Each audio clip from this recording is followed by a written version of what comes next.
Et puis c'est pas bon que des présidents s'attaquent, parce que ça crée de la haine, ça crée de la jalousie. Et puis il y a des supporters au milieu qui s'accaparent de tout ça et qui disent ben, moi je vais suivre mon président, moi je vais suivre. Donc c'est pas bon. Encore une fois que des présidents s'attaquent, s'invectivent comme ça s'était passé. Je trouve encore une fois, mais c'est français ça. Hein. Je le disais souvent en Angleterre, on ne connaît pas les présidents des clubs.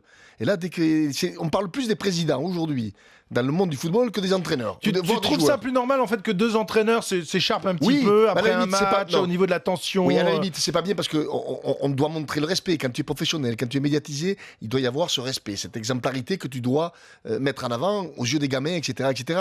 Donc de temps en temps, il y a quelques mots, heureusement. Mais que des présidents sans arrêt s'invectivent, parlent, occupent la scène médiatique, moi, quelque part, ça m'agace un petit peu, pour rien te dire. Et après, la différence qu'il y a, et je connais bien les deux hommes, et j'apprécie énormément les deux hommes, mais c'est que Jean-Michel Aulas, c'est son argent qui est en jeu, depuis le début.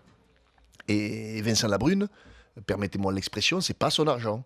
Donc c'est pas la même chose, c'est pas la même approche. C'est une évidence. D'un côté, il y a un président qui ne met pas d'argent et qui gère l'argent des autres, entre guillemets, ce qu'il fait bien. Hein. Je ne critique pas la gestion bonne ou mauvaise de Vincent, qui est un mec que j'apprécie, je le répète. Mais moi, je suis admiratif des gens qui sortent l'argent de leur poche et qui le mettent sur la table comme l'a fait Jean-Michel Aulas. Parce que quand il dit c'est le plus beau jour de ma vie, mais moi j'y étais avec Jean-Michel Aulas quand j'étais secrétaire d'État, on se battait pour son stade parce que les politiques ne voulaient pas, etc. Moi j'étais secrétaire d'État au sport, je poussais parce que je sentais que Lyon avait besoin d'un grand stade et que surtout c'était, quand il me le présentait, une nécessité. Donc moi j'ai de l'admiration pour ces hommes. J'en ai aussi pour les autres, mais il faut rendre à César ce qui appartient à César quand même.